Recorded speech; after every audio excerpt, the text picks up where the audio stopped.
suis impressionné à la fois par le nombre d'inscrits, de personnes, mais surtout de voir que c'est extrêmement cosmopolite. On se rend compte que sur les presque 1000 participants, on a 53 pays qui sont représentés.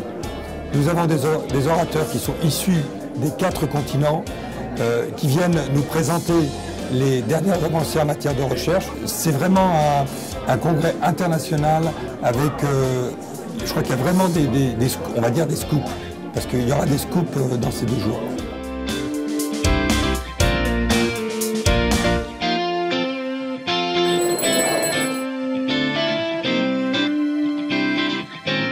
C'est un grand plaisir parce qu'on voit des anciens amis, on voit des nouveaux amis. On a en commun qu'on a une maladie de dégénérescence rétinienne qui nous lie. Et d'autre part, c'est très intéressant de voir comment les gens vivent avec cette maladie dans les autres pays.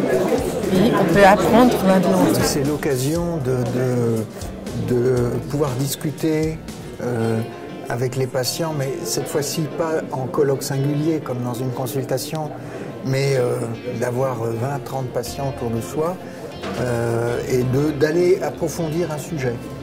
Parce que on va vous poser des questions, surtout par rapport à la conférence qu'on a pu faire, et donc on va aller un petit peu plus en profondeur et couvrir un champ aussi plus large par rapport à leurs attentes, à leurs réponses. Les mots-clés en ce qui concerne les avancées thérapeutiques, je dirais que ce sont les thérapies géniques et la thérapie cellulaire. La thérapie génique, il s'agit de remplacer les gènes endommagés. Et la thérapie cellulaire, il s'agit de remplacer les cellules qui ont dégénéré dans les rétinopathies pigmentaires ou la dégénérescence maculaire liée à l'âge. Et là, les avancées ont été assez spectaculaires et des essais cliniques sont actuellement en cours. On est maintenant dans l'ère des essais cliniques. Alors, c'est les essais cliniques qui ouvrent la porte ensuite pour que le traitement arrive chez les patients. Les essais cliniques regroupent plusieurs groupes de personnes. Il y a les médecins, il y a également le personnel hospitalier, et il y a également les promoteurs qui peuvent être des associations, des fondations et également des sociétés privées. Mais il y a également un groupe primordial dans les essais cliniques qui sont absolument nécessaires aux essais cliniques, ce sont les patients. Et les patients ont souvent beaucoup de courage pour introduire des essais, parce que lorsque l'on rentre dans un essai clinique, on n'est jamais sûr du résultat. Moi, je vois vraiment au devant de la scène la thérapie génique. Vous voyez, maintenant il y a beaucoup d'essais qui se mettent en place. La thérapie génique et puis les systèmes artificiels. Après, dans un second temps, je vois d'autres approches, mais qui, à mon sens, viendront plus tard, qui est la thérapie cellulaire. Et puis après, il y a l'aspect de la thérapie pharmacologique, c'est le médicament, on peut dire, traditionnel, les comprimés, qui certainement viendront jouer un rôle important, mais pour avoir cette approche, il faut vraiment bien connaître les mécanismes. Et les mécanismes, c'est des choses qui prennent plus de temps à découvrir et à connaître que les gènes.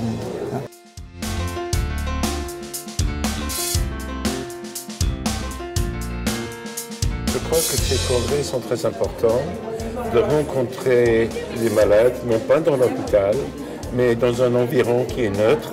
C'est aussi très important que les malvoyantes connaissent aussi autant que possible sur leur maladie, qui comprennent les problèmes que nous on a dans le traitement et qui comprennent à peu près l'effet que la maladie aura sur leur vie et comment vivre avec leur maladie.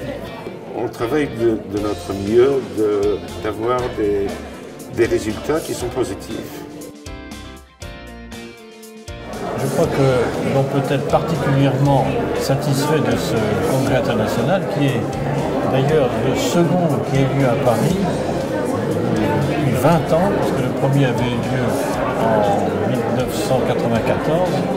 Et ce congrès réunit près d'un millier de personnes, à la fois malvoyantes, mais aussi chercheurs, parce que vous savez, selon le grand principe, les patients aident les chercheurs et les chercheurs aident les patients. On contribue au même objectif de trouver un traitement.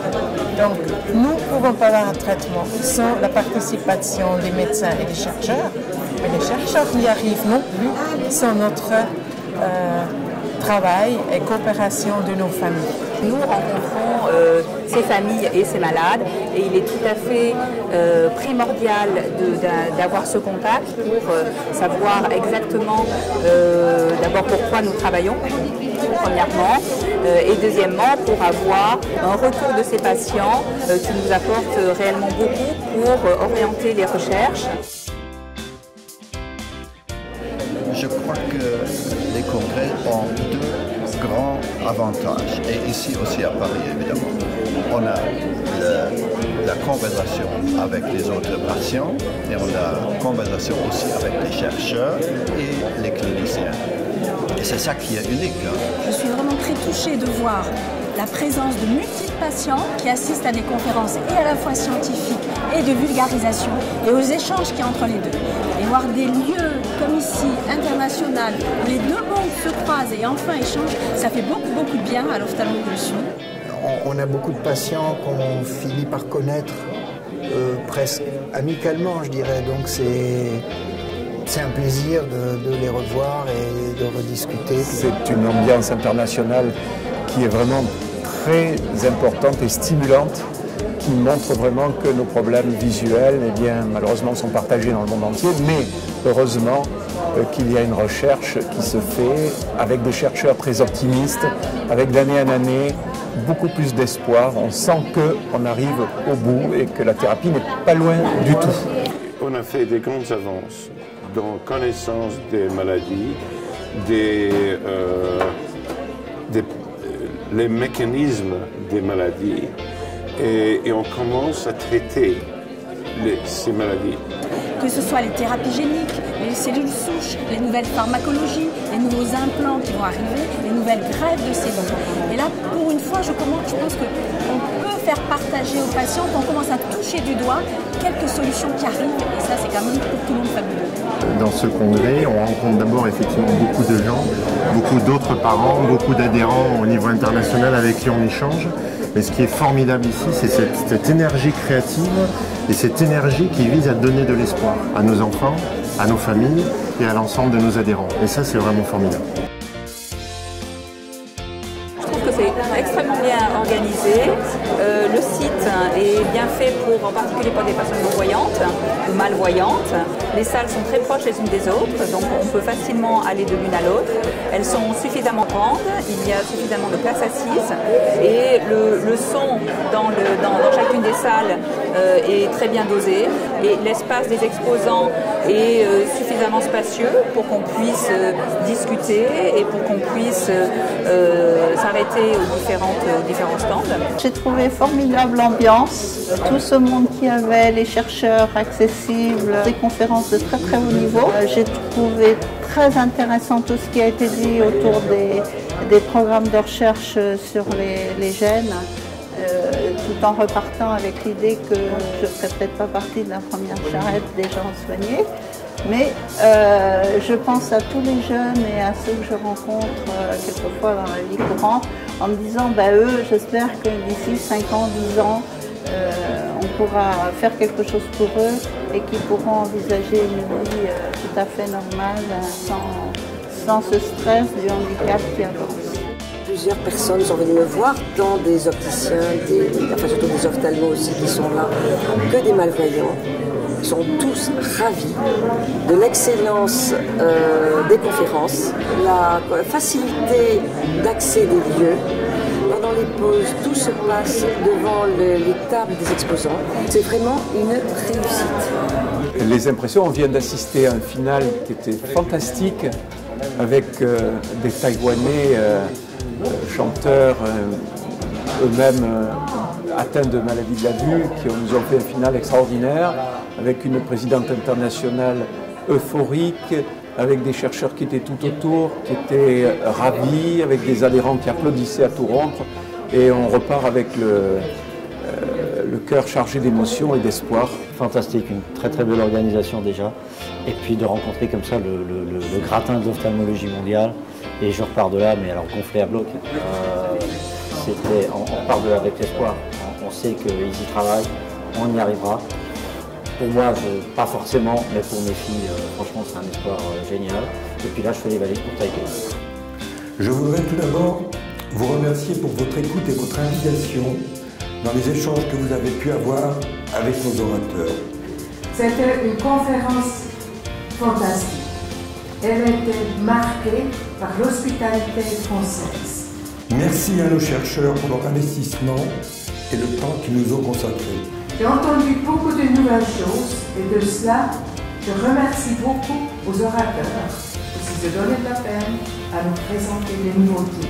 Venez renforcer nos rangs dans les différentes associations de rétina. Venez nombreux dans nos prochains colloques scientifiques. Vous avez entendu l'énumération de tout ce qui va venir dans cette prochaine année. Ça va être une ère fantastique. J'espère que nos spécialistes ont pu répondre à vos questions et vos attentes, et ainsi vous redonner l'espoir d'un traitement dans un futur proche, quelle que soit votre affection. Unissons nos forces pour financer la recherche et vaincre la maladie.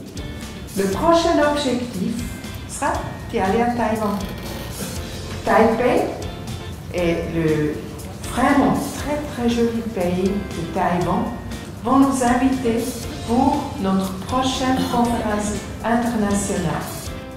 Ladies and gentlemen, may I invite all of you to witness the reality comes from my dream in July 2016 in Taipei.